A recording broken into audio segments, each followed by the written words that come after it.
Glass shattered against marble floor, the sound echoing through the $10 million penthouse like a gunshot. "Get out," Victoria said, her voice trembling but determined. "I said get out of my house, Richard." "Your house," Richard Morrison slurred, whiskey heavy on his breath. "Everything you have is because of me. You're nothing without my money." Victoria Chen Morrison pressed her hand protectively over her 7 months pregnant belly, feeling the twins shift inside her. Rain pelted the floor-to-ceiling windows of their Manhattan home, matching the storm brewing in her chest. At 38 years old, she had spent 16 years of her life with this man, watching him transform from charming entrepreneur to the angry stranger swaying before her now. "Richard, please," she said, backing toward the kitchen island. "You're drunk. Just go to the guest room and we'll talk in the morning. Don't tell me what to do." He stepped closer, his designer shoes crunching on the broken glass. "You cost me $50 million today. $50 million. That deal fell through because you had to announce your pregnancy at the worst possible time?" Victoria's mind reeled.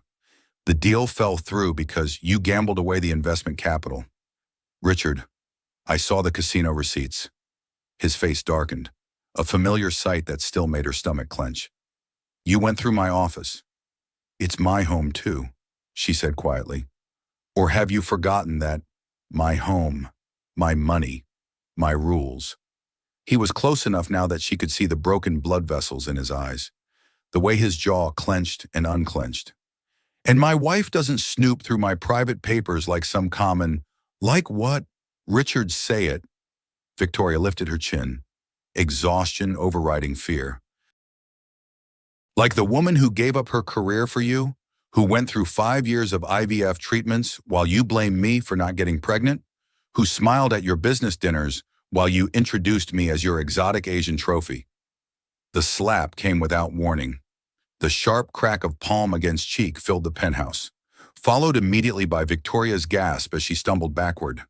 Her hips struck the marble counter hard, and she felt herself falling, her hands instinctively wrapping around her belly as she went down. "Senor Richard!" "No! The babies!" Maria's scream came from the hallway where the 60-year-old housekeeper had been folding laundry. Victoria hit the floor hard, pain shooting through her side. She tasted copper in her mouth and felt wetness on her cheek, tears or blood. She wasn't sure. Above her, Richard's face shifted from rage to something else. Fear, maybe, or just annoyance at being caught. "Victoria, honey, I didn't mean to." He reached down, but she flinched away. "Don't touch me," she whispered, then louder. "Don't you dare touch me." Maria was already on the phone, her accented English urgent. "Yes, police. Please come quickly. 245 Park Avenue, Penthouse A. A pregnant woman has been assaulted." "You stupid woman." Richard turned on Maria. "You're fired. Get out of my house."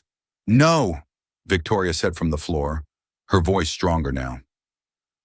"She stays, you leave," she realized as she lay there with her cheek throbbing and her babies kicking frantically inside her. That this wasn't the first time.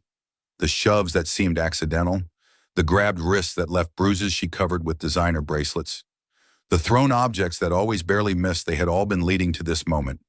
But unlike all those other times, she wasn't alone. Maria had seen. Maria had called for help. And for the first time in years, Victoria felt something other than fear. She felt ready. The elevator chimed, and 2 police officers emerged into the penthouse. Officer Rodriguez, according to his badge, knelt beside Victoria while his partner stood between her and Richard. "Ma'am, are you safe now?" Officer Rodriguez asked gently. "My babies," Victoria managed. "I need to know my babies are okay."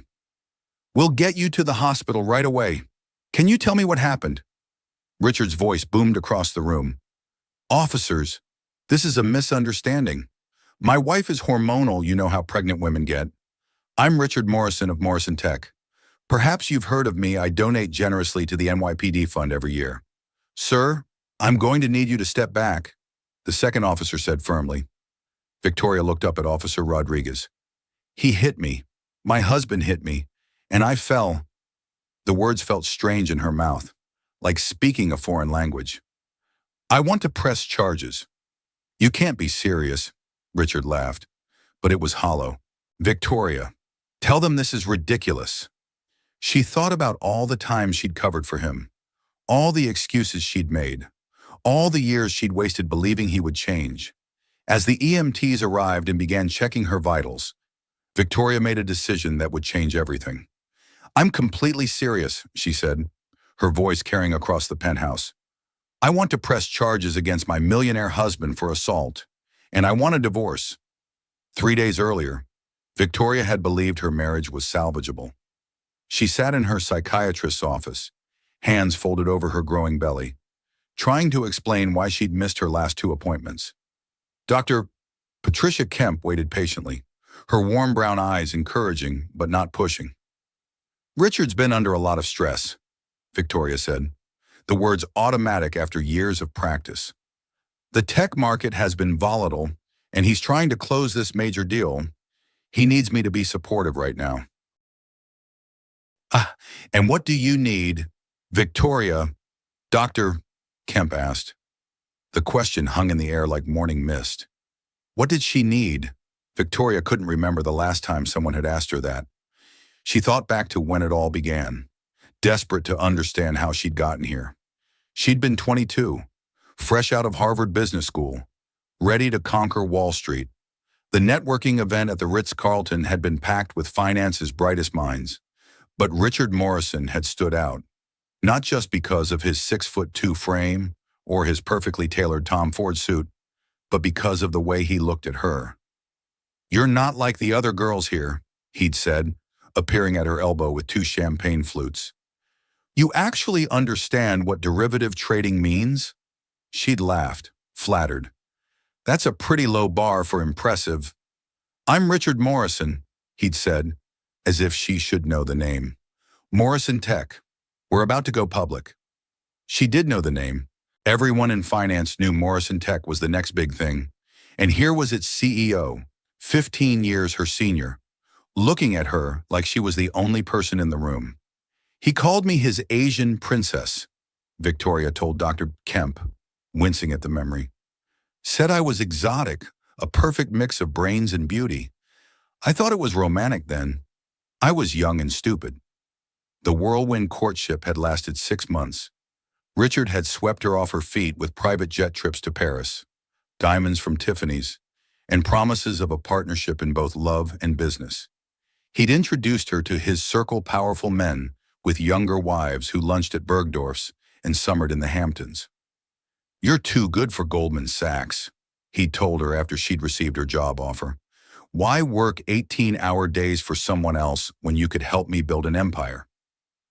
The warning signs had been there, Victoria realized now. The way he'd insisted she change her outfit when he thought it was too revealing. How he'd sulked when she'd beaten him at tennis at the country club. The joke he'd made about her Yale MBA friend Marcus being too friendly at their engagement party. He was protective, she said to Dr. Kemp. At least, and that's what I told myself. He just loved me so much he wanted me all to himself. They'd married at the St. Regis, 400 guests watching as Victoria walked down the aisle in a Vera Wang gown that Richard had chosen. Her parents had flown in from San Francisco, overwhelmed by the opulence. Her younger sister Sarah, then only 18, had whispered, Vicky, are you sure about this? Right before the music started. I was sure, Victoria said. I was marrying a millionaire who adored me.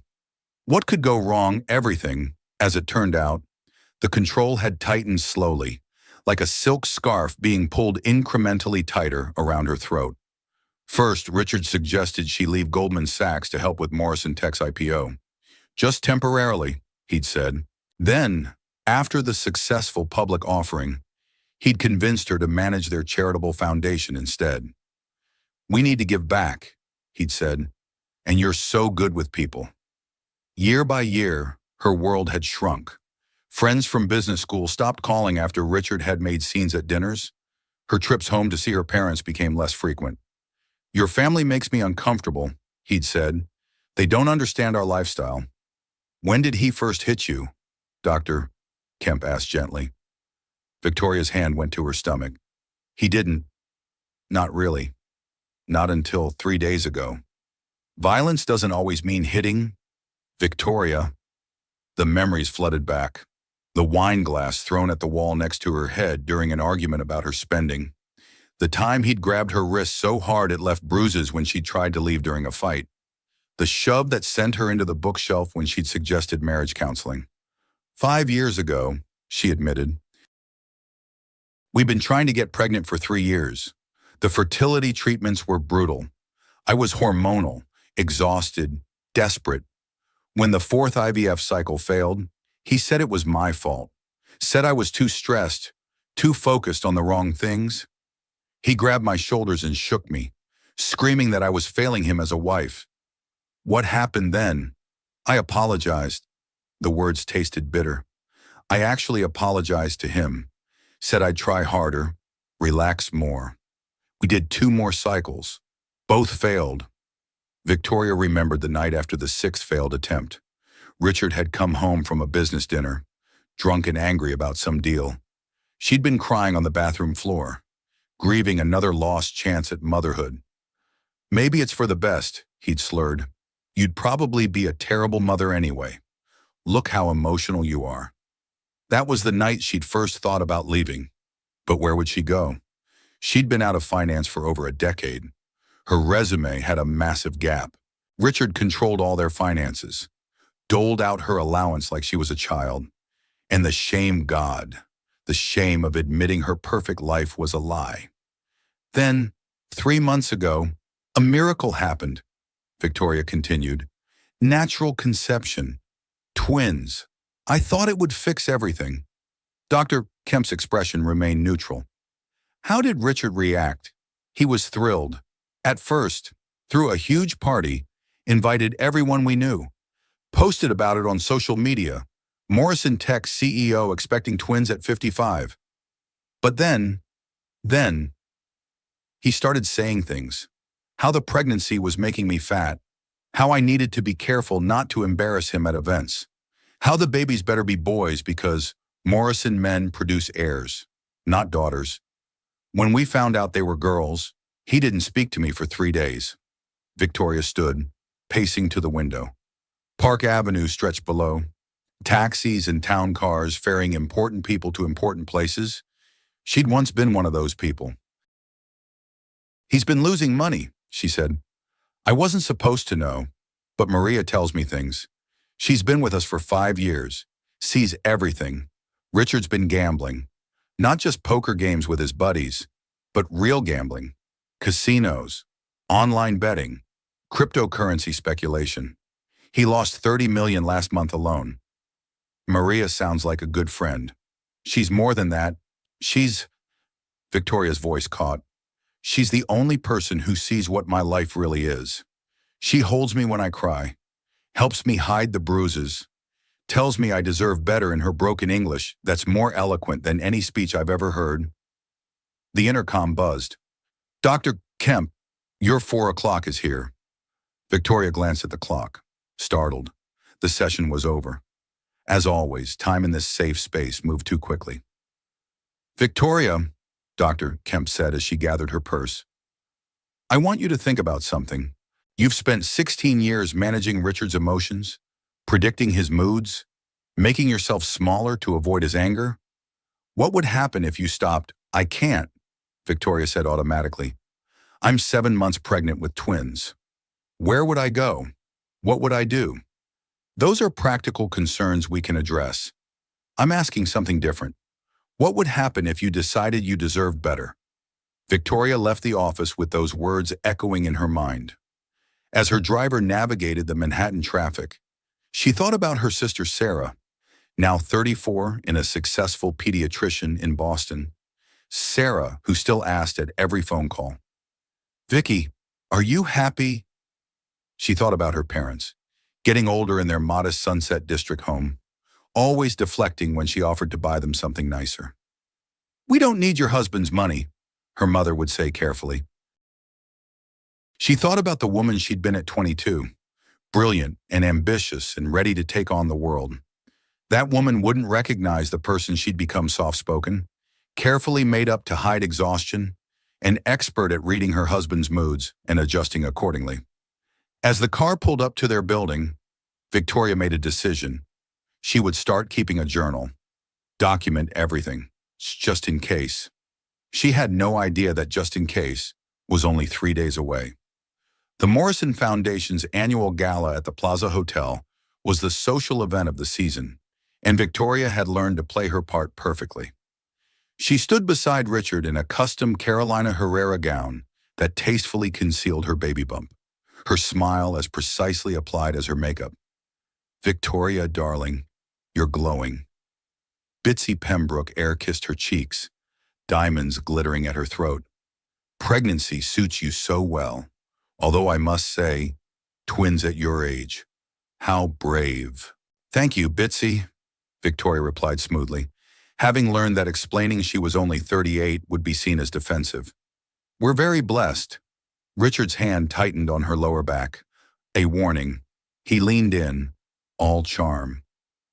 "Bitsy, have you met Senator Walsh? He's very interested in your husband's environmental initiatives." As Bitsy fluttered away, Richard's whisper was sharp. "Stop fidgeting. You're making me look bad." "I'm not fidgeting. The babies are just active tonight." "Well, control them. This is important." Across the ballroom, Victoria caught sight of Helen Walker, elegant in emerald green despite being 62. Helen had been Richard's first investor and remained on Morrison Tech's board. More importantly, she'd become something like a friend over the years, though Richard discouraged their relationship. "Honey, that smile doesn't reach your eyes," Helen said when she approached, her southern drawl soft with concern. "You feeling all right?" "Just tired," Victoria said. "You know how it is." Helen's keen gaze missed nothing. "I do know. Lord, do I know? Come on, let's get you sitting down. Richard can handle his glad-handing without you for 5 minutes." They found a quiet corner table, and Helen immediately flagged a waiter for sparkling water. Up close, Victoria could see the fine lines around her friend's eyes, the slight tremor in her hands that she hid well. "How are you really, sugar?" Helen asked. "I'm fine. Richard's just stressed about—" "I didn't ask about Richard. I asked about you." The simple distinction made Victoria's eyes water. She blinked rapidly, mindful of her mascara. "I'm managing—" Helen reached across the table and took her hand. "I recognize that look. Honey, I wore it for 15 years. Right up until my husband backhanded me at the governor's mansion during a fundraiser." Victoria's shock must have shown because Helen laughed, though there was no humor in it. "Oh yes, even us Southern belles have our secrets. Harold was a judge, respected by everyone. Also mean as a snake when he drank, which was every night. I stayed because that's what women did in 1985. Stayed and smiled and made excuses." "What changed?" Victoria asked quietly. "He made the mistake of doing it in front of our daughter. She was 12, and the look on her face, I realized I was teaching her this was normal. Left him that night, took nothing but Amy and the clothes on our backs. Best decision I ever made." Before Victoria could respond, a commotion near the bar drew their attention. Jennifer Kim, one of Manhattan's top divorce attorneys, was in heated discussion with a client. Her rapid-fire speech carried even over the orchestra. "Absolutely not accepting that prenup interpretation. We'll file in New York, not Connecticut, and we'll seek full forensic accounting." "That's Jennifer Kim," Helen said thoughtfully. "She handled my niece's divorce. Took her ex-husband for everything he had, and he deserved it. Woman's a barracuda in Louboutins." Victoria watched the attorney work, noting her confidence, her refusal to be intimidated by the men trying to talk over her. What would it be like to have someone like that in her corner? Victoria Richards' voice cut through her thoughts. "There you are. Come on. It's time for the announcement." She rose carefully, the twins protesting the movement. Helen squeezed her hand once more. "You know where to find me, honey. Day or night." On stage, Richard transformed into his public persona, charming, philanthropic, the tech visionary who cared about giving back. Victoria stood beside him, one hand on her belly, as he announced their pregnancy to the assembled crowd. "My beautiful wife and I are expecting twins." He beamed, pulling her closer. "The next generation of Morrisons. Coming this fall." The applause was thunderous. Champagne flutes raised in their honor. Victoria smiled and waved, playing the part of the ecstatic mother-to-be. Inside, she felt hollow. During his speech about the foundation's achievements, Victoria's attention wandered. She spotted her sister Sarah near the dessert table, looking uncomfortable in her borrowed cocktail dress. Sarah had driven down from Boston specifically for this event, knowing Victoria needed support. Their eyes met, and Sarah mouthed, "You okay?" Victoria nodded automatically, then caught herself, slowly, deliberately. She shook her head. Sarah's face hardened. She began making her way through the crowd. "And of course, none of this would be possible without my darling wife," Richard was saying. "Victoria gave up her own career to support mine, and now she's giving me the greatest gift of all fatherhood. Although," he chuckled, "I do hope she hasn't passed on too many of those emotional female genes to our daughters." The crowd laughed. Victoria felt sick. After the speeches, she escaped to the ladies' room, where Sarah was waiting. "Vicky, what's going on? You look miserable." "I'm fine." "Stop it." Sarah grabbed her shoulders gently. "You haven't returned my calls in weeks. You're losing weight everywhere except your belly. And I saw how he grabbed you during the photos, like you were property." "Sarah, please, not here." "Then where you never let me visit anymore. Mom and Dad are worried sick. We all are." Victoria's composure finally cracked. "I can't do this anymore," she whispered. "But I don't know how to leave. He controls everything. The money, the house, even my car is in his name. And now with the babies." Sarah pulled her into a fierce hug. "You're brilliant. Vicky, you graduated summa cum laude from Harvard. You're not trapped, you're just scared. There's a difference. Sometimes I think I'm going crazy. He's never actually hit me. Just other things. Things that don't leave marks." "Abuse doesn't require bruises," Sarah said firmly. "And you know what? Even if you were going crazy, it would be his fault. This is what they do. They make you doubt yourself until you can't trust your own feelings." The bathroom door opened, and Bitsy Pembroke entered with two other society wives. Their chatter died when they saw Victoria's tears. "Pregnancy hormones," Victoria said brightly, dabbing at her eyes. "You know how it is." After they left, Sarah lowered her voice. "I'm staying at the Marriott tonight, room 1215. If you need anything, and I mean anything, you call me. Promise. I promise." They returned to the party separately. Victoria found Richard holding court with potential investors, regaling them with stories of his business acumen. She knew from the bank statements she'd glimpsed that Morrison Tech was hemorrhaging money, but you'd never know it from his confident performance. "There's my beautiful wife." He pulled her into the circle. "Gentlemen, Victoria used to work at Goldman Sachs." "Of course. That was before she realized her true calling was supporting me." More laughter. "Now she's about to discover her most important job, yet raising the next generation of tech innovators." "Actually," Victoria heard herself say, "I'm hoping they'll be whoever they want to be. Maybe doctors like their Aunt Sarah, or teacher, or artists." Richard's smile tightened. "Of course, darling. Though we know business is in their blood." The investor to her left, an older man with kind eyes, turned to her. "Goldman Sachs. You said which division?" "Mergers and acquisitions," Victoria replied, feeling a spark of her old self. "I specialized in tech sector valuations." "Impressive. The industry could use more diverse perspectives. Have you thought about returning after the children are born?" "Oh, Victoria's done with all that." Richard interrupted. "Aren't you, darling, you've said yourself that motherhood will be your full-time job." "I don't recall saying that. Victoria said quietly. The investor looked between them, clearly sensing tension. Well, the industry's loss is your family's gain. I'm sure.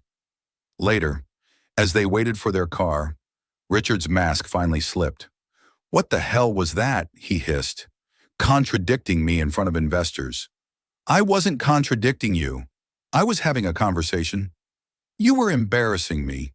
Again, just like you embarrassed me by getting fat, by crying at the Pembrokes dinner, by inviting your low-class sister to my gala. Our gala, Victoria corrected, for our foundation. My money, my foundation, my gala. You'd do well to remember that. The car arrived, and they rode home in silence. Victoria stared out at the city lights, thinking about Helen's story, about Jennifer Kim's confidence, about Sarah waiting at the Marriott. She thought about the woman she used to be and the woman she'd become. How many women smile through fancy dinners while dying inside? The thought came unbidden, and with it, a terrible certainty. She wasn't unique. All over this glittering city, in penthouses and brownstones and luxury condos, women like her were trapped in golden cages, smiling for the cameras while their spirits died a little more each day. But Helen had escaped. Others had too. Maybe, just maybe, she could join them. The penthouse was dark when they arrived. Maria had left a light on in the kitchen, along with a note. Soup in refrigerator if you're hungry. Senora Victoria. Richard poured himself a scotch, his fourth of the evening.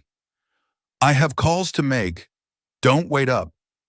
Victoria climbed the stairs slowly, her feet aching in designer heels, her heart aching with something harder to define.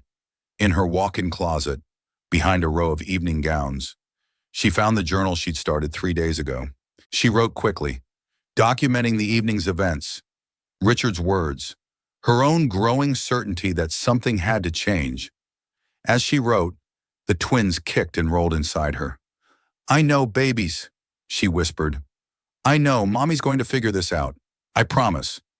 She had no idea that in less than 72 hours, Richard would make that decision for her. The rain hadn't stopped since morning. Victoria stood at the penthouse window, watching water streak down the glass, distorting the city below. The twins had been restless all day, responding perhaps to her own anxiety. Richard had been locked in his office since breakfast, emerging only to bark orders at Maria or demand coffee. She knew about the deal. Of course, Morrison Tech's acquisition of a smaller competitor meant to shore up their flagging stock price. $50 million that Richard had assured investors was already secured. What they didn't know was that $30 million of it had disappeared into cryptocurrency speculation and online poker. Leaving a gap Richard had been scrambling to fill. Her phone buzzed. Helen's text was brief. Saw the news about Morrison Tech stock dropping. You okay? Before she could reply, Richard's office door slammed open. Where is it? He demanded, storming into the living room. Where's what? The Cartier watch. The one I bought for Senator Walsh. It's not in my office safe. Victoria set down her tea carefully. You gave it to him last month at the club. Remember, for his birthday.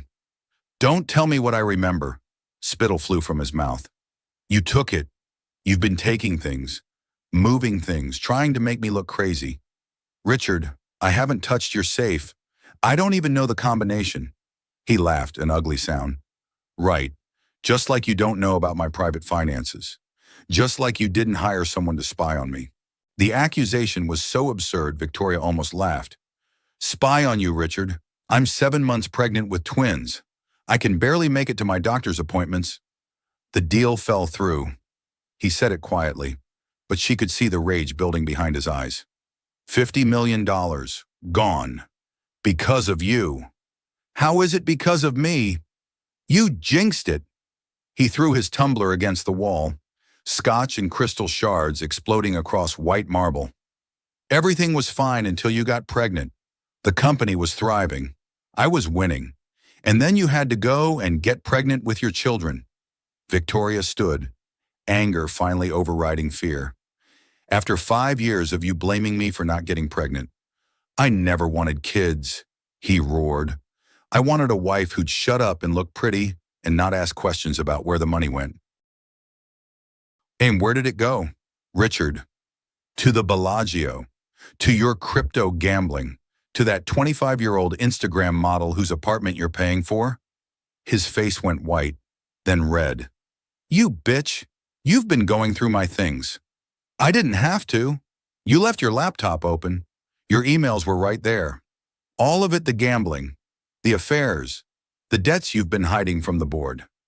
Those are lies. Really, should we call Amber and ask her? Or maybe the casino hosts who keep comping your suites? Or the crypto broker who's been calling the house? She saw his hand move but didn't believe it would connect. Even after everything, some part of her still believed he wouldn't cross that final line. The slap snapped her head sideways, pain exploding across her cheek. The force of it, combined with her shifted center of gravity from the pregnancy, sent her stumbling backward. Her hip caught the marble counter-edge hard, and then she was falling, her hands desperately trying to protect her belly as the floor rushed up to meet her. She hit hard, her shoulder taking the brunt of the impact, but her stomach still struck the floor with a terrifying thud. Pain shot through her side, and the twins went wild, kicking frantically. "Senor Richard, no, the babies." Maria's scream came from the hallway where she'd been listening, afraid to leave Victoria alone with him. Victoria tasted blood, felt the warmth of it on her lip. Her cheek throbbed, already swelling. But worse than the physical pain was the final shattering of any illusion she'd held about her marriage. Richard stood over her, his face cycling through emotions, rage to fear to calculation. "Victoria, honey, I didn't mean to get up. You're fine. Stop being dramatic." "Don't touch me," she whispered, then found her voice. "Don't you dare touch me." Maria was already on the phone, her accented English urgent but clear. "Yes, police, please come quickly. 245 Park Avenue, Penthouse A. A pregnant woman has been assaulted. Yes, I saw everything. Please hurry." "You stupid woman," Richard rounded on Maria. "You're fired. Get out of my house. I'll have you deported." "No!" Victoria pushed herself up on one elbow, her other hand pressed to her belly, feeling for movement. "She stays. You leave. This is my house. And I'm your pregnant wife who you just assaulted." Her voice grew stronger with each word. Maria witnessed it. The security cameras recorded it. "You leave now, or you explain to the police why you hit a pregnant woman." The elevator chimed, remarkably fast response time for even this neighborhood. Two officers emerged, taking in the scene: the broken glass, the scotch on the walls, Victoria on the floor with a rapidly bruising face, Maria standing protectively nearby. "Ma'am, are you safe now?" Officer Rodriguez knelt beside her, his partner keeping Richard in sight. "My babies," Victoria managed, fear cutting through shock. "I fell hard. I need to know they're okay. We'll get you to the hospital right away. Can you tell me what happened?" "Officers, this is a misunderstanding," Richard interrupted, his public persona sliding into place. "My wife is hormonal, you know how pregnant women get. She tripped, that's all. I'm Richard Morrison of Morrison Tech. Perhaps you've heard of me. I donate generously to the NYPD fund every year." "Sir, I'm going to need you to step back," the second officer said firmly, "and remain quiet while we talk to your wife." Victoria looked up at Officer Rodriguez, seeing kindness in his eyes. "He hit me. My husband hit me. And I fell." The words felt strange but necessary. "I want to press charges." "You can't be serious." Richard laughed, but she heard the edge of panic. "Victoria, tell them this is ridiculous. Think about what you're doing. Think about your future." "I am thinking about my future," she said steadily. "And my daughter's futures. I want to press charges against my millionaire husband for assault. And I want a divorce." "You'll get nothing," Richard snarled, his mask finally dropping completely. "I'll bury you in court. You signed a prenup. You'll be on the street with those brats." "Sir, that's enough." The second officer moved forward. "I'm going to need you to come with us." "I'm not going anywhere. This is my home. I want my lawyer." "You can call your lawyer from the station." Officer Rodriguez said calmly. Ma'am, the EMTs are on their way up. We'll need to take photographs of your injuries and get your statement. Maria stepped forward. I saw everything. Officer, everything. And not just tonight. I have photos, dates. I write everything down. Victoria looked at her housekeeper in shock. Maria met her gaze steadily. Senora Victoria, you saved my family when you sponsor my visa. Now I save you. The EMTs arrived, checking Victoria's vitals, examining her belly with gentle hands. We need to get you to the hospital, one said. The babies need to be monitored, and that cheek needs x-rays. As they helped her onto a stretcher, Victoria saw Richard being led away in handcuffs. He was still blustering about lawsuits and connections, but the officers remained unmoved. Mrs. Morrison. Officer Rodriguez walked beside her stretcher. Here's my card. A detective will meet you at the hospital to take your full statement. And ma'am, you did the right thing. In the ambulance, with sirens wailing and rain still pounding the windows, Victoria felt the twins move. Weak at first, then stronger. She sobbed with relief. You're going to be okay, the EMT assured her. You and your babies are going to be just fine. Victoria thought about Helen's story, about leaving with nothing but her daughter and the clothes on her back. She thought about Sarah, waiting by her phone in Boston. She thought about the woman she'd been at 22, full of dreams and ambition. Yes, she said quietly. We're going to be just fine. At the hospital, the monitors showed steady heartbeats for both twins. The doctor, a kind woman named Dr. Patel, documented every bruise, every scrape. The babies look good, she said, but I want to keep you overnight for observation. And Mrs. Morrison, I'm required to ask, has this happened before?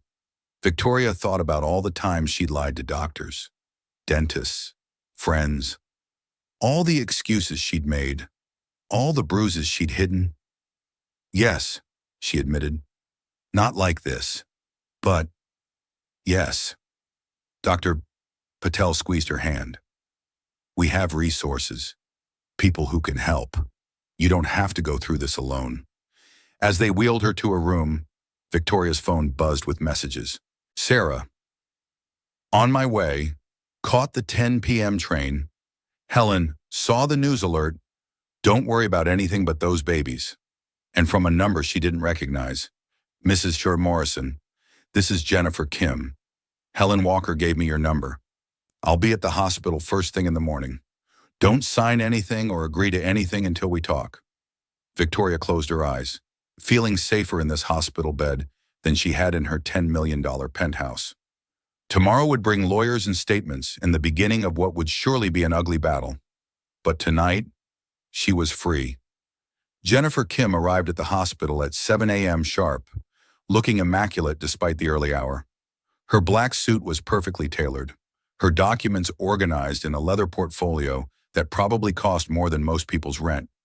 But it was her eyes that caught Victoria's attention, sharp, intelligent, and absolutely fearless. Helen Walker says you're the best, Victoria said by way of greeting. I am, Jennifer replied matter-of-factly, pulling up a chair. And you're going to need the best. Richard Morrison has already retained Kellerman, Frost, and Associates. They're good, but they're not me. She spread papers across the hospital tray table with practiced efficiency. First things first, criminal charges. The police have him on assault, but with Maria's testimony and documentation, we can establish a pattern of abuse that strengthens both the criminal case and our civil position. He'll destroy me, Victoria said quietly. He said so. The prenup.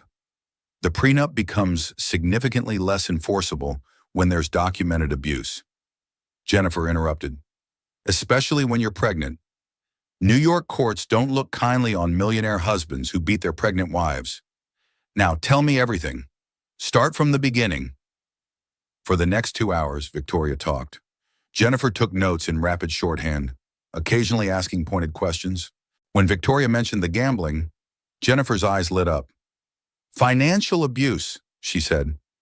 Dissipation of marital assets. Do you have proof? I took photos of his laptop screen, bank statements, casino receipts, cryptocurrency transactions. They're on my phone. Smart. What else? There's an apartment. He's paying for a woman named Amber Chen, 25 years old, calls herself a model. Jennifer's smile was sharp. Infidelity and financial impropriety. Better and better. What about hidden assets? I don't know. He handles all the finances. I get an allowance $5,000 a month for personal expenses. Everything else goes through him. $5,000 a month. Jennifer looked disgusted. His company's valued at $200 million, and you get an allowance. We'll forensic audit everything. Offshore accounts, shell companies, hidden investments. If he's got it, we'll find it. The door opened, and Sarah burst in, still in yesterday's clothes. Vicky. Oh my God, your face. The bruise had bloomed overnight, purple and green across Victoria's cheekbone. Sarah's eyes filled with tears as she gently hugged her sister. I'm okay, Victoria assured her. The babies are fine. That's what matters. That bastard, Sarah said fiercely. I'll kill him. Get in line, Jennifer said dryly. I'm Jennifer Kim, Victoria's attorney. You must be the sister. Sarah Chen, pediatrician, and ready to testify about every time that son of a... Sarah, Victoria squeezed her hand. This is Jennifer Kim. She's going to help us. Helen arrived an hour later with reinforcements, coffee, pastries, and a steely determination that reminded Victoria why she'd been so successful in business. I've already called an emergency board meeting, she announced. Richard Morrison assaulting his pregnant wife is not the kind of publicity Morrison Tech needs right now. The board will be very interested in distancing themselves. Can they force him out? Victoria asked. Honey, I've been building support for that for 2 years. This just gave me the ammunition I needed. By end of business today, Richard Morrison will no longer be CEO of Morrison Tech. Maria arrived next, clutching a worn notebook and a manila envelope. Senora Victoria, I bring everything. She documented 5 years of incidents, dates, times, descriptions, photos of broken objects, bruised wrists, torn clothing, a record of Richard's threats, his tantrums, his cruelty. Maria, Victoria breathed. How did you? My mother, she teach me, Maria said simply. She say, always protect yourself, always have proof. Men like Senor Richard, they think we invisible, but we see everything. Jennifer reviewed the notebook with growing satisfaction. This is gold. Maria, would you be willing to testify? Yes, he threatened to deport me, but I have green card now. Senora Victoria helped me get it. Now I help her. Dr. Patel entered for morning rounds. Good news, both babies look perfect. Strong heartbeats, good movement. I want one more ultrasound this afternoon. Then you can go home, Ma. That is, she won't be returning to the penthouse, Jennifer said firmly. We'll make other arrangements. You'll stay with me, Sarah said immediately. I've got a spare room in Boston. That's too far from her doctor's, Helen interjected. I have a guest suite, full security, private entrance. You'll stay with me until we sort out permanent housing. Victoria felt overwhelmed by the support. After years of isolation, suddenly she had an army. Now, Jennifer continued, let's talk strategy. Criminal charges are filed. The restraining order should be approved by noon. Richard won't be able to come within 500 feet of you. Next, we file for divorce on grounds of cruel and inhuman treatment. We'll seek temporary support, exclusive occupancy of the marital residence, and a freeze on marital assets to prevent him from hiding money. What about custody? Victoria asked, her hand on her belly. Full custody. No judge in New York is giving visitation to a man who assaulted the mother while pregnant. He might get supervised visits eventually, but that's a fight for another day. Victoria's phone rang. Richard's lawyer. Don't answer, Jennifer instructed. All communication goes through me now. She took the phone, answering coolly. Jennifer Kim, representing Victoria Morrison? Yes, I'm aware of the prenup. I'm also aware of your client's assault on a pregnant woman. No, she won't be dropping charges. No, she won't be returning to the residence. If Mr. Morrison would like to discuss settlement terms, he can have his attorney contact me during business hours. Good day.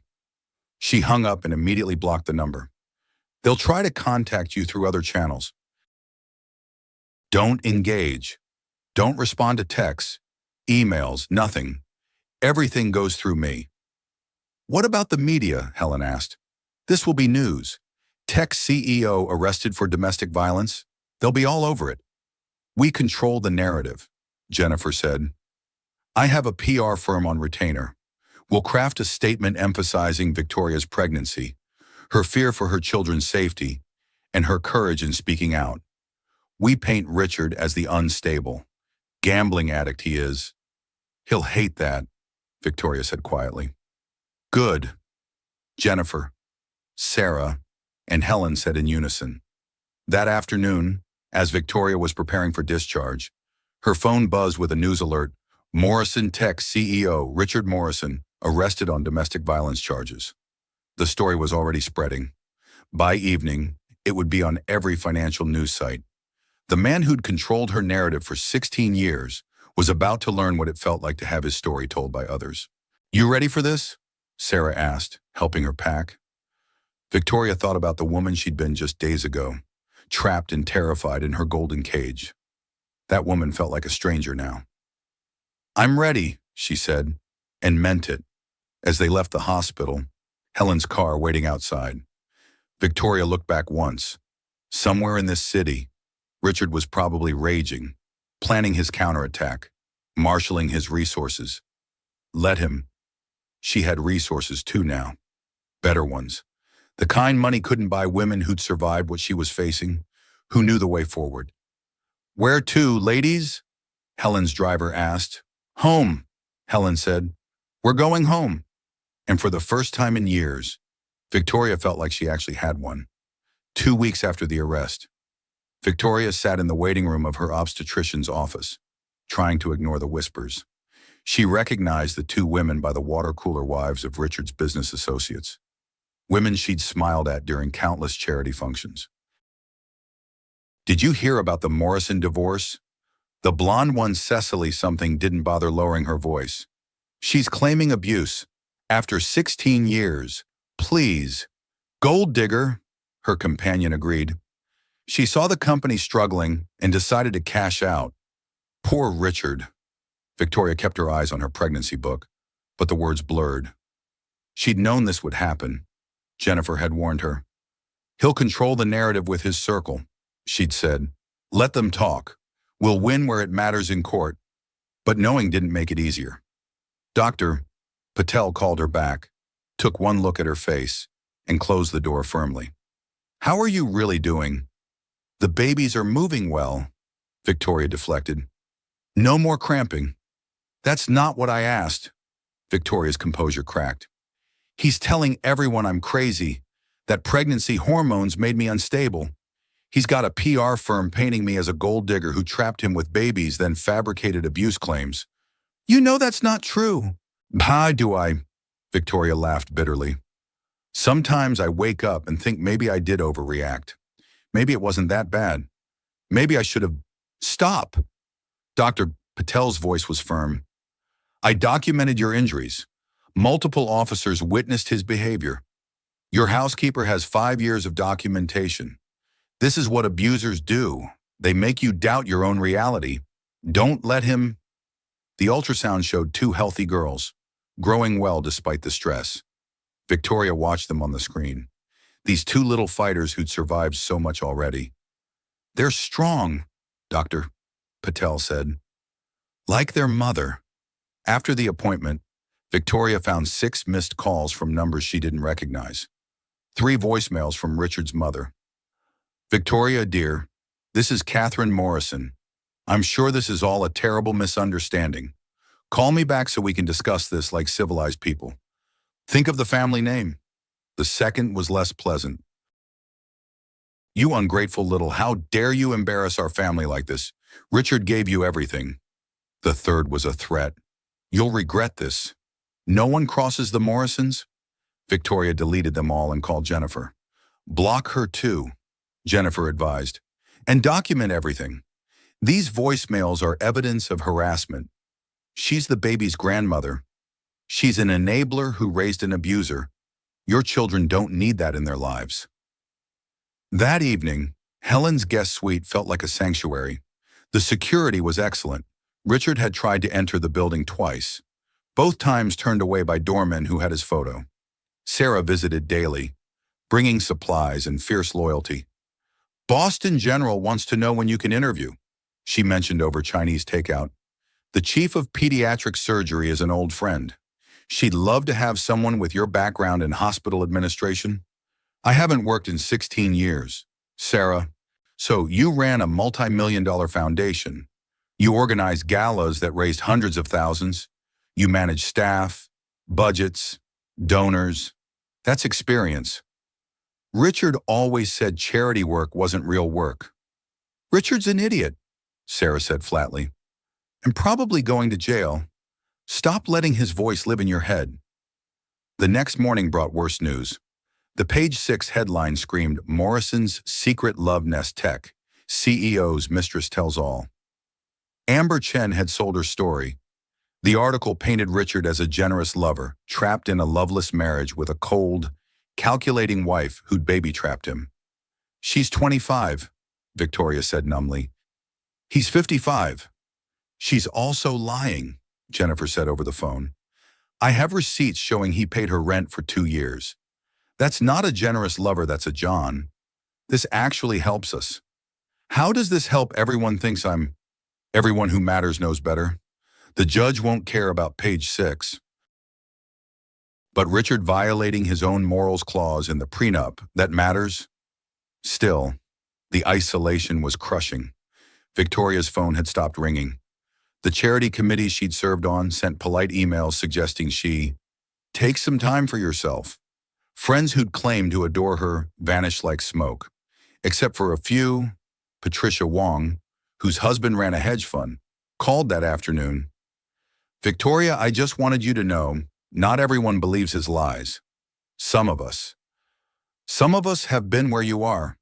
If you need anything, please call. Similar messages trickled in. Women she'd barely known beyond surface pleasantries reached out with stories of their own. The network of survivors was larger than she'd ever imagined, hidden beneath the glossy surface of Manhattan society. But the legal battle was heating up.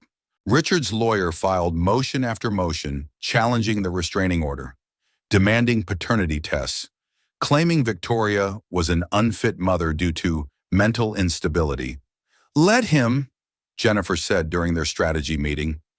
Every frivolous motion costs him money and makes him look worse. Meanwhile, our forensic accountant found something interesting. She spread documents across the table. $50 million. That's how much he's lost in the last year. But here's the interesting part. $30 million went to offshore accounts in the Caymans. He's not just gambling. He's hiding money. Can we prove it? Working on it. But Victoria, this means the company's in worse shape than anyone knows. Morrison Tech is about to implode. As if on cue, Victoria's phone buzzed. Helen calling. Emergency board meeting just ended, she said without preamble. Richard's out as CEO. The board voted no confidence. Stocks down 40%. Oh God, and the employees will be fine. The company will survive without him. But honey, he's going to be desperate now. Be extra careful. That night, Victoria couldn't sleep. The twins were restless, responding to her anxiety. She paced Helen's guest suite, thinking about the employees who might lose their jobs, the investors who'd trusted Richard, the collateral damage of one man's ego. At 3 a.m., her phone rang. Unknown number. Against her better judgment, she answered. You've ruined everything. Richard's voice was slurred, angry. 16 years I gave you. 16 years. Richard, you're violating the restraining order. Shut up. You think you've won, I'll destroy you. You'll never see a penny. Those brats will grow up knowing their mother was a whore who... Victoria hung up and immediately called Jennifer, who called the police. By dawn, Richard was in custody again, his bail revoked. He threatened you while out on bail for assaulting you, Jennifer said with satisfaction. No judge will give him another chance. The news cycle exploded. Morrison Tech CEO jailed for violating restraining order. The stock price plummeted further. Board members distanced themselves. Business associates pretended they'd never been close. Victoria watched it all from Helen's guest room, feeling oddly detached. The man who'd controlled every aspect of her life for 16 years was self-destructing, and she was just a spectator now. How are you so calm? Sarah asked during her visit. Victoria thought about it, one hand on her belly. Because I already survived the worst thing. He hit me while I was pregnant. Everything else is just noise. She thought about all the times she'd asked permission to buy groceries, to see friends, to exist. The elaborate budgets she'd had to submit for household expenses while he blew millions on cards and women. The careful way she'd had to phrase requests to avoid triggering his anger. I spent 16 years managing his emotions, she said quietly, making myself smaller so he could feel bigger. Do you know I once canceled a lunch with you because he didn't like the restaurant I'd chosen, said it made him look cheap? I remember. You said you had a headache. I had a husband. Victoria laughed, but it was hollow. Same thing, really.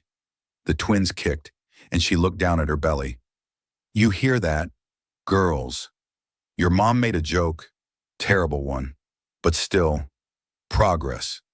Tomorrow would bring more battles.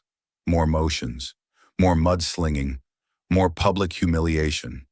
Richard would use every resource at his disposal to punish her for the crime of refusing to be his victim anymore. But tonight, she was safe. Her daughters were safe. And for now, that was enough.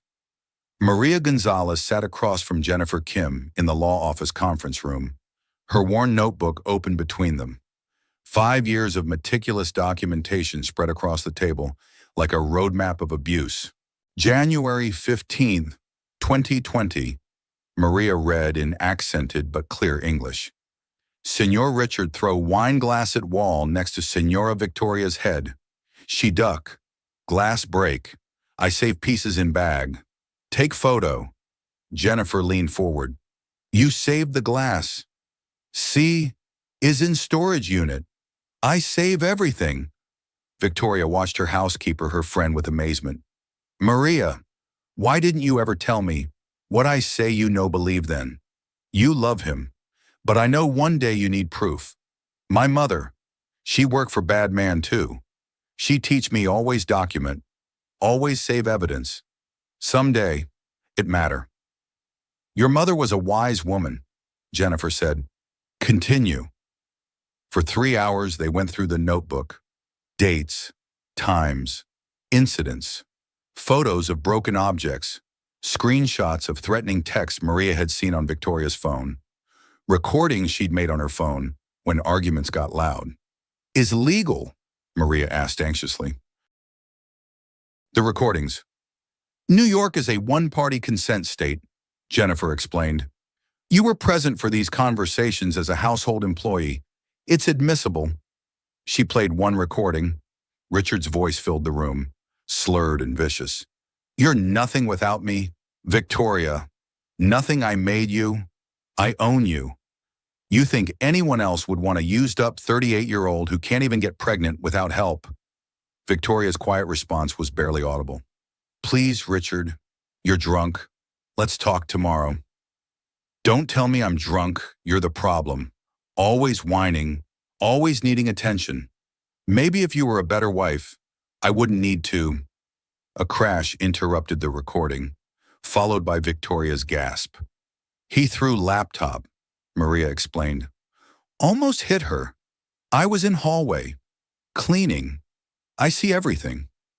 By the time they finished, Jennifer had 63 documented incidents over 5 years. The pattern was clear: escalating violence, financial control, emotional abuse. "This is a prosecutor's dream," Jennifer said.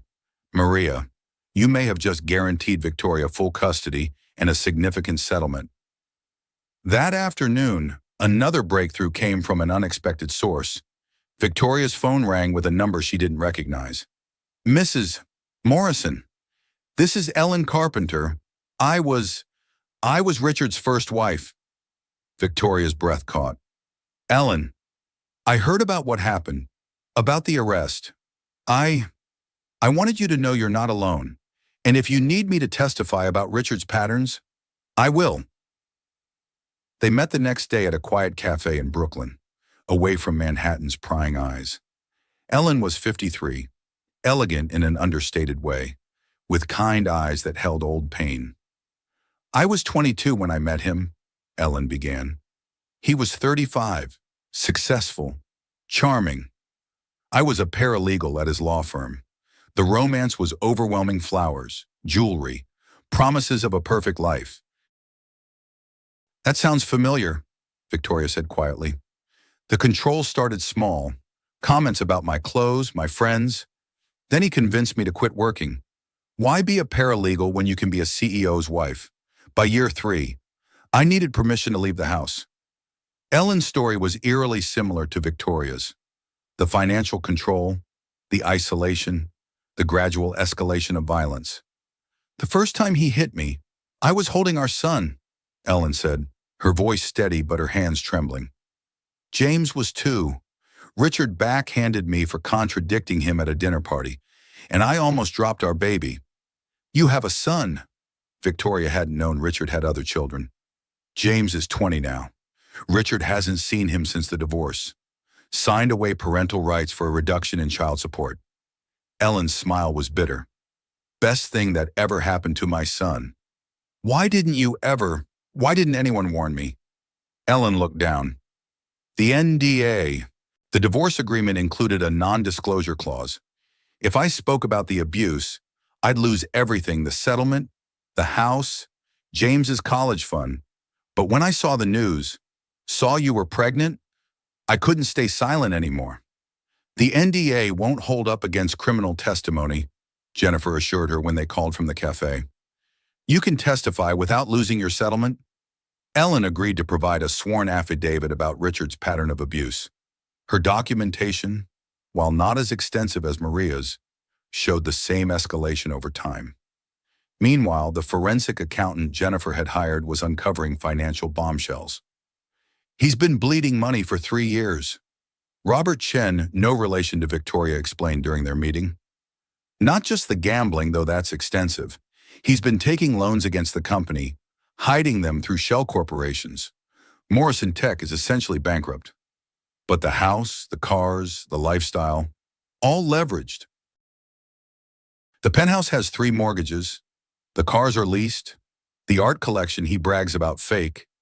He sold the originals 2 years ago and replaced them with reproductions." Victoria felt the room spin. "So there's no money." "There's money hidden offshore.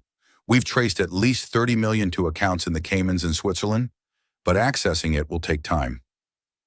"What about my daughter's future? Their college funds?"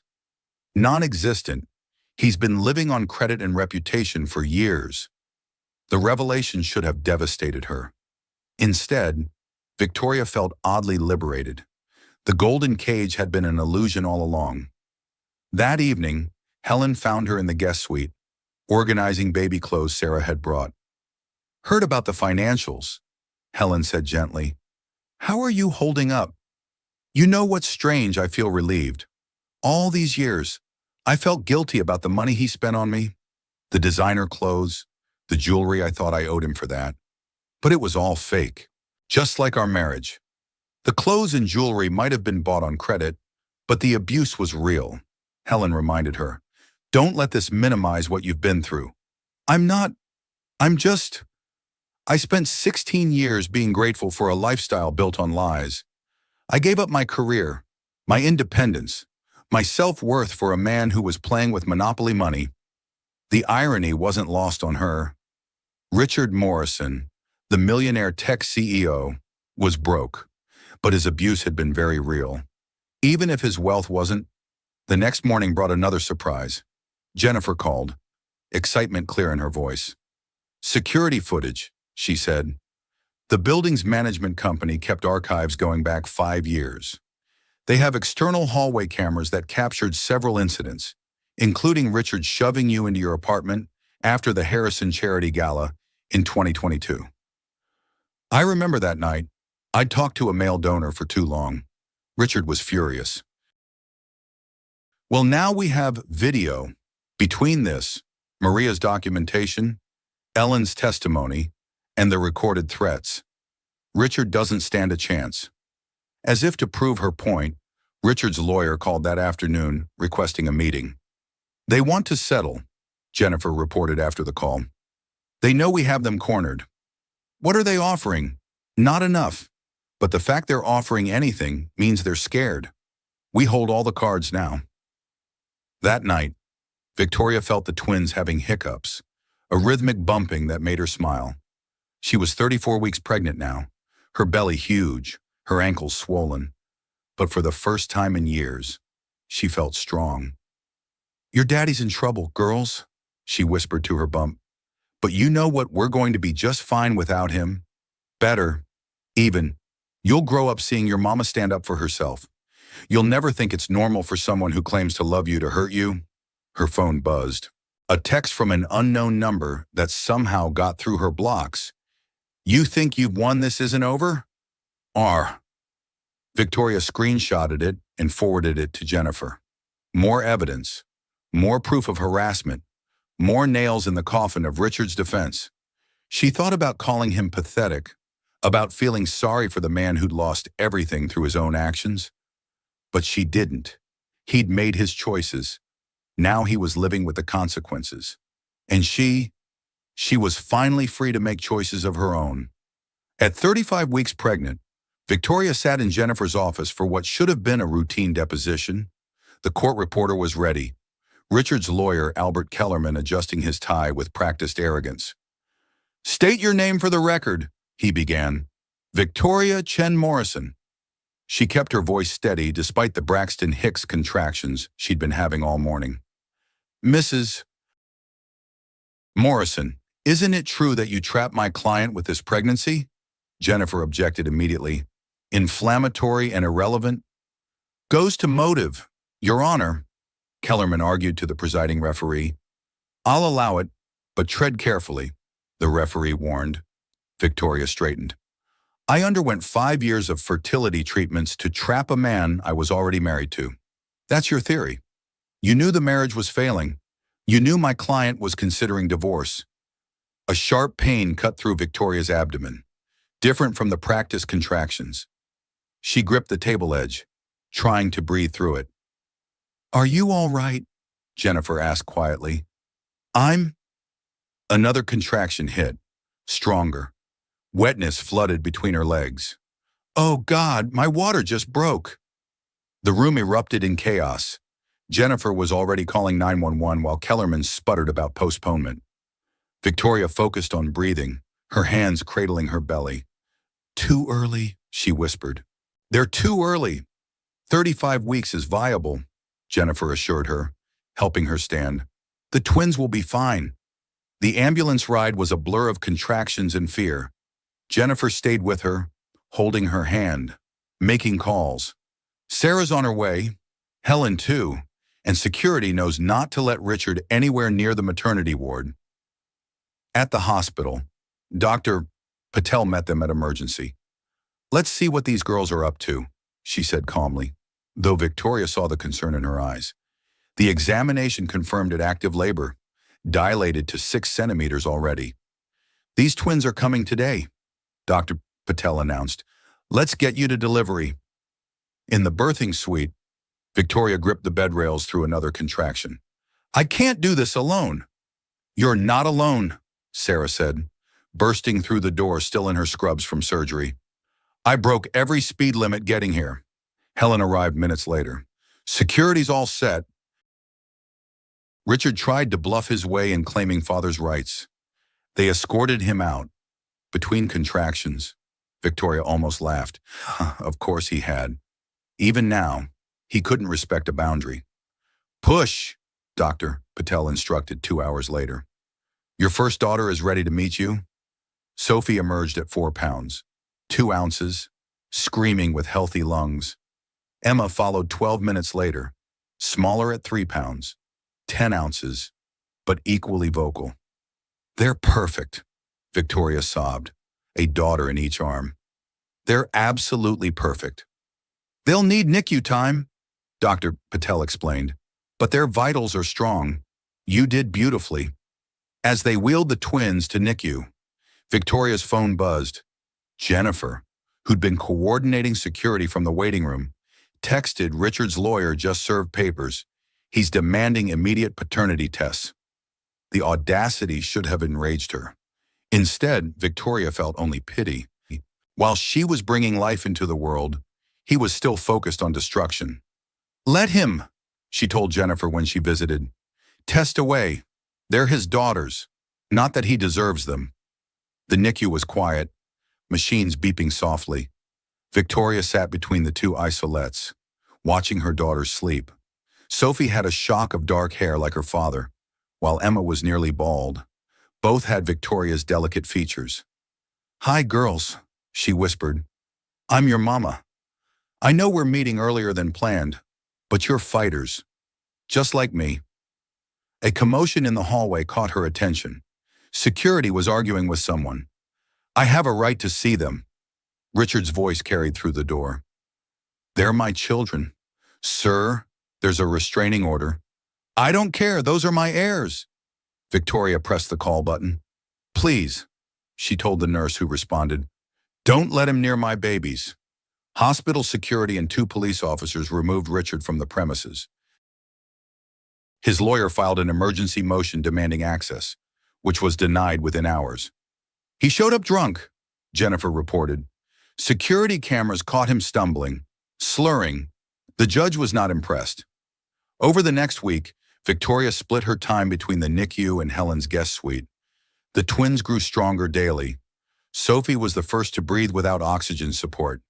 Emma, though smaller, was fierce, gripping Victoria's finger with surprising strength. Maria visited daily, bringing home-cooked meals and prayers. They beautiful, Senora, strong like their mama. The paternity test results came back, confirming what everyone knew: Richard was the biological father. His lawyer immediately filed for custody rights. Over my dead body, Jennifer said flatly. A man out on bail for assaulting their pregnant mother doesn't get custody of premature infants. The media had caught wind of the story. Tech CEO's twins born amid domestic violence case. Photographers lingered outside the hospital, hoping for shots of the babies or Victoria. Let them photograph, Helen advised. You leaving the hospital, bruise still visible. Tiny babies in NICU, it tells the real story, not the garbage Richard's PR team is spinning. Ellen Carpenter visited on day 4, bringing a stuffed elephant for each girl. James loved elephants, she said softly. I thought your girls might too.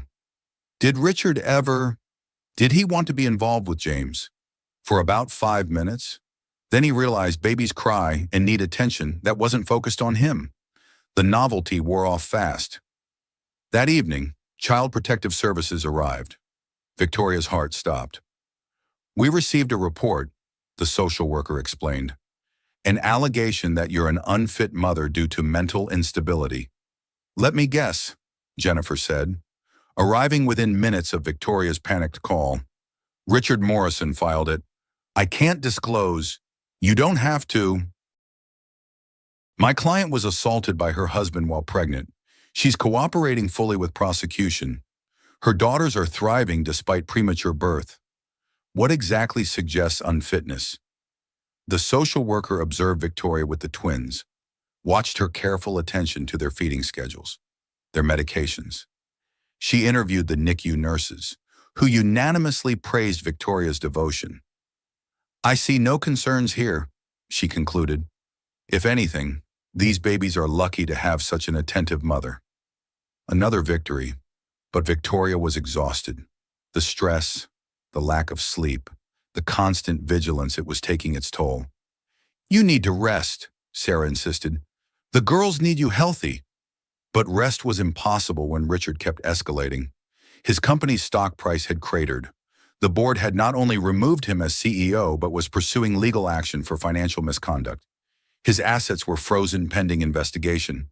The man who'd once controlled millions now couldn't access his own bank accounts, and he blamed Victoria for all of it. "Your client needs to be careful," Detective Martinez warned Jennifer. "We've seen this pattern before. When abusers lose control, they often escalate to violence." Victoria heard the warning but couldn't focus on fear. Her daughters needed her present, not paranoid. Sophie had gained 3 ounces. Emma was off oxygen support. These tiny victories mattered more than Richard's rage. On day 10, both twins were stable enough to leave NICU. As Victoria signed discharge papers, her phone rang. "Don't leave the hospital," Jennifer said urgently. "Richard violated bail again. He was caught trying to break into my office, looking for documents. Police are searching for him now." Victoria looked at her daughters, finally free of wires and tubes, ready to go home. Home to Helen's guest suite, because their actual home was still a crime scene. Ready to start a life without their father, because he'd chosen revenge over redemption. "We'll wait," she told Jennifer. "But not for long. These girls have waited long enough to start living." Security escorted them out a side entrance 2 hours later, after Richard was found and arrested at a bar 6 blocks away. As Helen's car pulled away from the hospital, Victoria looked back once. Somewhere in the city, their father sat in a jail cell of his own making. But here in this car, Sophie and Emma slept peacefully, unaware of the drama surrounding their birth. "Welcome to the world, my loves," Victoria whispered. "I promise it gets better from here." 4 months after that terrible night, Victoria entered the Manhattan Criminal Court building, flanked by Jennifer and Sarah. The twins were safe with Maria and Helen, but Victoria felt their absence like a physical ache. She'd barely been apart from them since their birth. "Remember," Jennifer coached as they walked, "answer only what's asked. Don't elaborate. Don't get emotional. Let the evidence speak." The courtroom was packed. Media, Morrison Tech board members, Manhattan society wives who'd once called Victoria friend. She recognized Cecily from the doctor's office, no longer smirking. Richard sat at the defense table in a bespoke suit that couldn't hide his deterioration.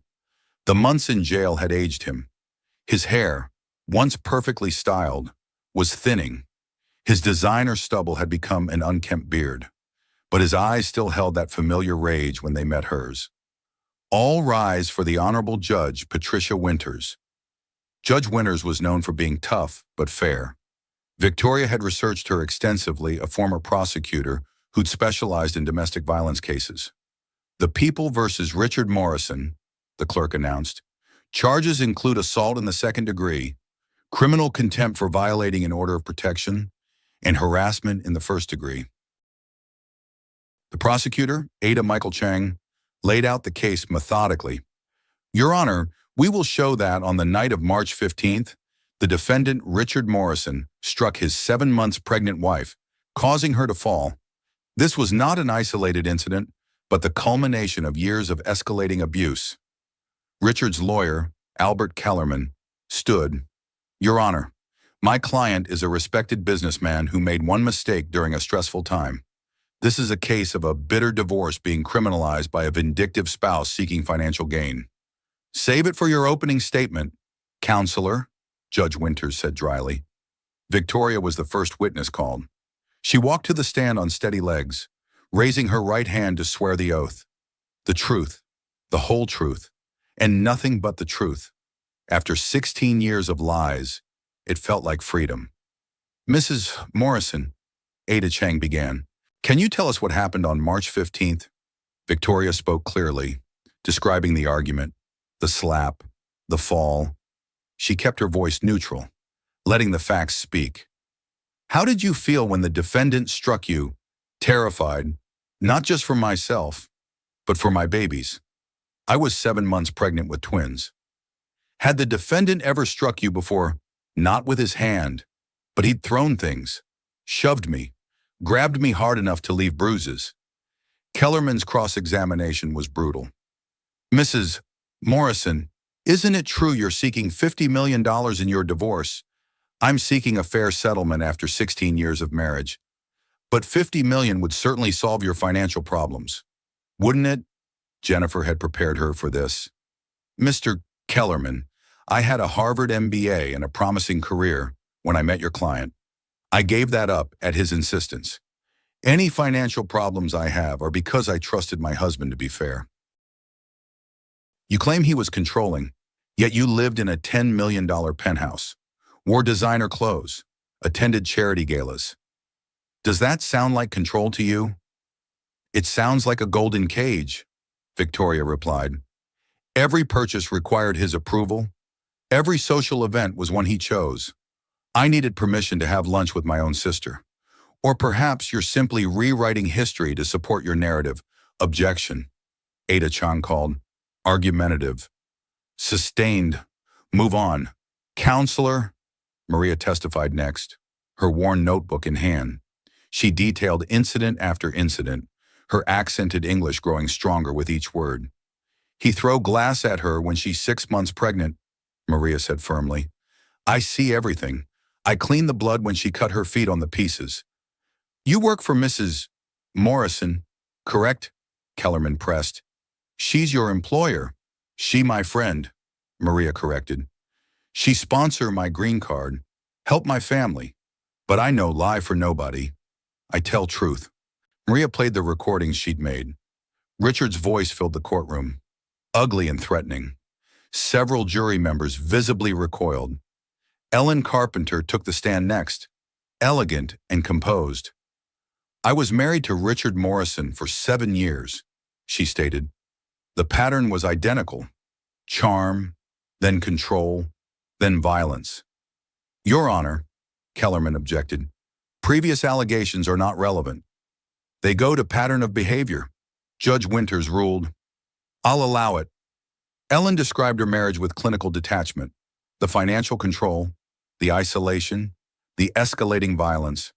The night I left, he'd hit me while I was holding our son. I realized if I stayed, I'd be teaching James that was acceptable. You signed an NDA as part of your divorce, didn't you? Kellerman asked. Yes. Richard's money bought my silence for 20 years. But when I learned he'd hit another pregnant woman, I couldn't stay quiet. The forensic evidence was damning. Security footage from the building showed Richard shoving Victoria after multiple events. The emergency room photos displayed her bruised face, swollen and purple. The 911 call played, Maria's terrified voice begging for help. Then came the character witnesses. Helen Walker commanded the courtroom's attention. I've known Richard Morrison for 20 years. I was his first investor.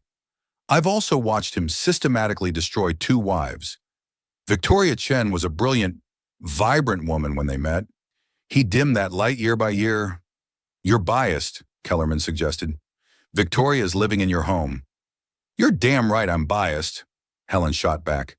I'm biased toward women who find the courage to leave abusive men. I'm biased toward protecting pregnant women from violence. If that's bias, I'll own it proudly. On day 3, Richard took the stand. Jennifer leaned over to Victoria. Watch this. He can't help himself. Richard started controlled, painting himself as a stressed businessman who'd made one mistake. But Ada Chang knew how to push his buttons. Mr. Morrison, you claim this was one moment of lost control? How do you explain the security footage from the previous incidents? Those were misunderstandings. Victoria is clumsy, so she repeatedly fell into your hands. Don't twist my words, Richard snapped. I'm using your words. Mr. Morrison, you said your pregnant wife was clumsy. Is that why she had bruises shaped like fingers on her arms? She bruises easily. Some women do. It's not my fault she's fragile. Victoria saw several jury members exchange glances at that. Let's talk about the night in question. You'd lost $50 million. The deal fell through because Richard's face reddened. Because of circumstances? What circumstances? Market volatility. Not because you'd gambled away the investment capital. Objection, Kellerman called. Goes to state of mind. Your Honor, Chang argued. I'll allow it. Richard's composure cracked. That's a lie. Victoria's been poisoning people against me, spreading these rumors. So the casino receipts are lies. The cryptocurrency losses. You don't understand business. Richard exploded. It was investment, not gambling, but she wouldn't understand that. She's just a housewife who trapped me with babies. The courtroom went silent. Even Kellerman winced. Mr. Morrison, Judge Winters said coldly, control yourself. But Richard was beyond control now. This is persecution. I'm a successful businessman being destroyed by a vindictive woman who saw her meal ticket disappearing. She planned this, got pregnant to trap me, then cried abuse to cash out. Mr. Morrison, his lawyer tried. Shut up. Richard turned on him. You're useless, just like everyone else. My wife, my board, my lawyers, all of you conspiring against me. Judge Winters had heard enough. Mr. Kellerman, control your client or I'll have him removed. It took a recess and presumably strong words from Kellerman to calm Richard down. But the damage was done. The jury had seen the real Richard Morrison entitled, explosive, and completely without remorse. Closing arguments were straightforward. Ada Chang presented the clear pattern of escalating abuse culminating in assault on a pregnant woman. Kellerman tried to paint it as an isolated incident, blown out of proportion by a greedy spouse. The jury deliberated for less than 3 hours. On the count of assault in the second degree, we find the defendant guilty. On the count of criminal contempt, we find the defendant guilty. On the count of harassment in the first degree, we find the defendant guilty. Victoria closed her eyes, feeling 16 years of tension release. Behind her, she heard Helen whisper, "Thank God." Richard erupted. "This is injustice. You've all been fooled by her. She's nothing without me." Nothing. Court officers restrained him as Judge Winters set sentencing for the following month. As they led him away, still ranting, Richard locked eyes with Victoria one last time. "You'll regret this," he mouthed. She stood, shoulders straight, and mouth back. "No, I won't." Outside the courthouse, media swarmed. Jennifer had prepared a statement, but Victoria decided to speak for herself. "Domestic violence thrives in silence," she said clearly. "For 16 years, I stayed quiet, made excuses, hid the truth. Today, that silence ends. If you're in a similar situation, please know it's not your fault. You deserve better. And with help, you can escape." "What's next for you?" a reporter called. Victoria thought of Sophie and Emma, waiting at home, of the new job she'd accepted at Mount Sinai's development office, of the small apartment in Brooklyn she'd put a deposit on, of the life stretching ahead, free from fear. "What's next? Everything I postponed for 16 years. I'm going to raise my daughters to be strong, independent women. I'm going to rebuild my career. Most importantly, I'm going to remember who I was before I forgot myself." As they walked away, Sarah linked her arm through Victoria's. "Mom and Dad are so proud. They're flying in for the sentencing. I can't wait to see them." Victoria meant it. She'd hidden from her family for so long, ashamed of what her life had become. That evening, holding her daughters, Victoria felt the last of her old life fall away. Richard Morrison had been found guilty. He would serve time. He would pay restitution. Most importantly, he could never hurt them again. "Your mama did it," she whispered to the sleeping twins. "We're really free now." Sophie stirred, tiny hand grasping Victoria's finger. Emma yawned, perfect rosebud mouth opening wide. They were 4 months old now, healthy despite their early arrival, completely unaware of the battle fought for their safety. And that's how Victoria intended to keep it. 6 months after the verdict, Victoria stood in her Brooklyn brownstone, watching morning light stream through windows she'd chosen herself. The space was modest compared to the Manhattan penthouse 2 bedrooms, a small garden, original hardwood floors that creaked. It was perfect. Mama, mama, Sophie's babbling echoed from the nursery, followed by Emma's answering coos. At 10 months old, the twins were hitting every milestone with determination. Good morning, my loves. Victoria lifted them from their cribs, marveling as always at their weight in her arms. Sophie, now a sturdy 18 pounds, had her father's dark hair, but Victoria's smile. Emma, smaller but fierce, had developed a laugh that could light up any room. The doorbell rang as she was preparing their morning bottles. Maria's voice carried through the intercom. Senora Victoria, I bring breakfast. Maria had stayed on, refusing to accept her full salary. You family now, she'd insisted. Family no pay, family too much. They'd compromised on a fair wage plus the basement apartment, which Maria had transformed into a cozy home. Any word from the lawyers? Maria asked, unpacking homemade congee and fresh fruit. The settlement finalized yesterday. Victoria still couldn't quite believe it. $50 million, the prenup thrown out due to the abuse. Richard fought it until the end. But the offshore accounts were the final nail. Securities fraud, tax evasion, he's looking at federal charges now on top of the state conviction. Richard was serving 18 months for assault, with another 5 to 7 years potential on the financial crimes. His legal team had abandoned him when the money ran out. Morrison Tech had been sold for parts, the employees absorbed by competitors. The empire he'd built on ego and lies had crumbled completely. You okay, Senora? Victoria considered the question. You know what I am. For the first time in 17 years, I'm actually okay. Her phone buzzed with a text from Helen. Board meeting at 2. Don't be late. Partner. 6 months ago, Helen had proposed a radical idea. Let's start our own firm, Walker and Chen Ventures. We'll invest in women-led startups, help them avoid the Richard Morrisons of the world. Victoria had hesitated. I've been out of finance for 16 years. You ran a multi-million-dollar foundation. You understand numbers, people and bulls, to detection. That's 90% of venture capital right there. They'd started small, but word spread quickly. Women entrepreneurs, tired of being dismissed or propositioned by male VCs, flocked to them.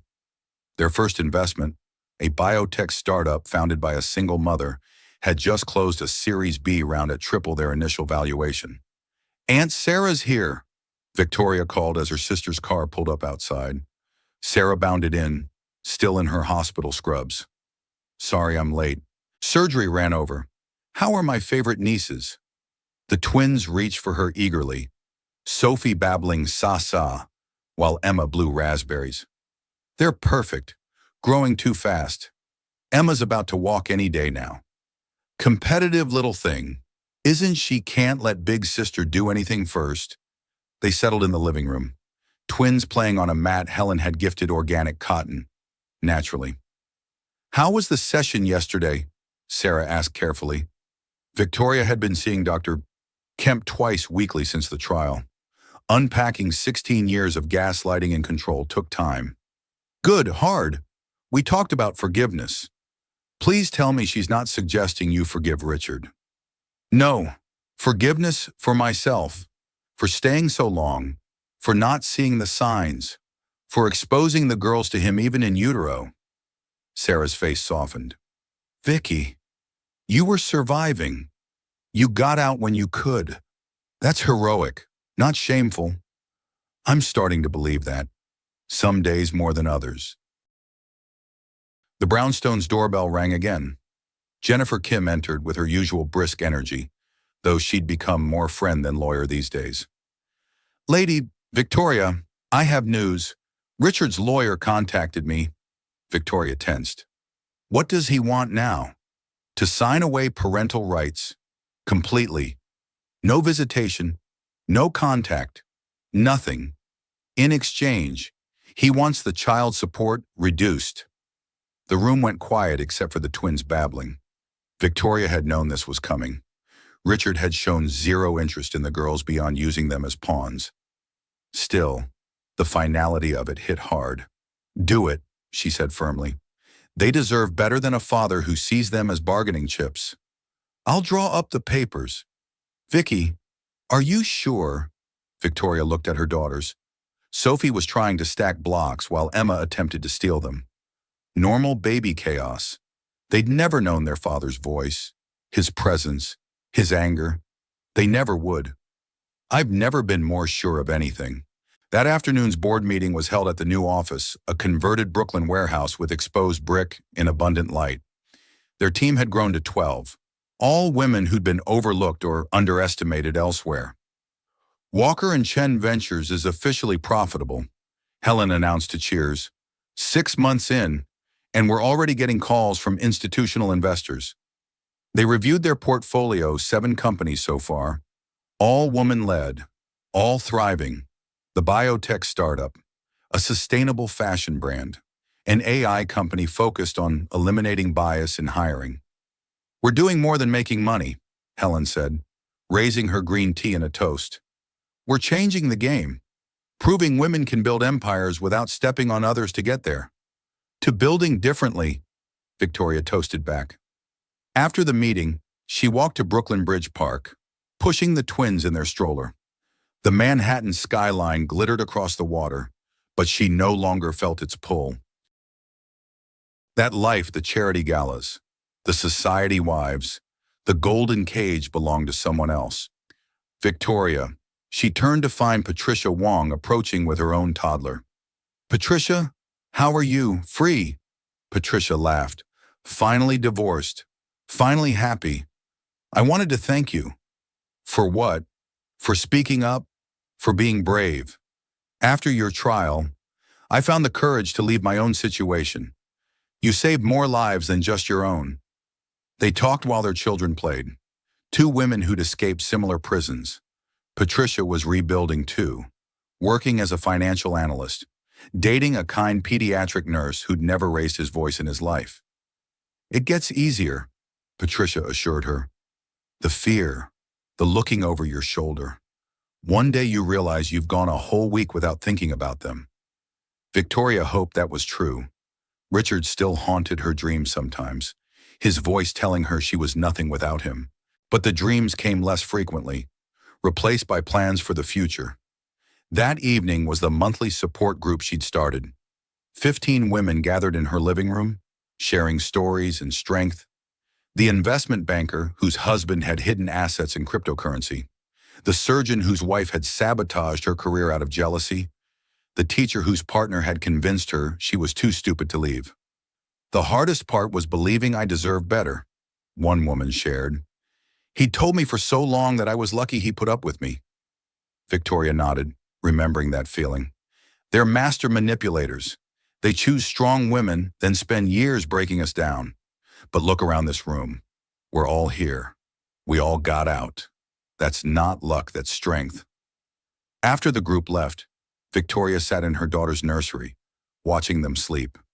The court date for Richard to sign away his rights was next week. He'd have to do it in person, in front of a judge, their last interaction. She wondered if she'd feel sad, if some part of her would mourn the family that might have been, but all she felt was relief.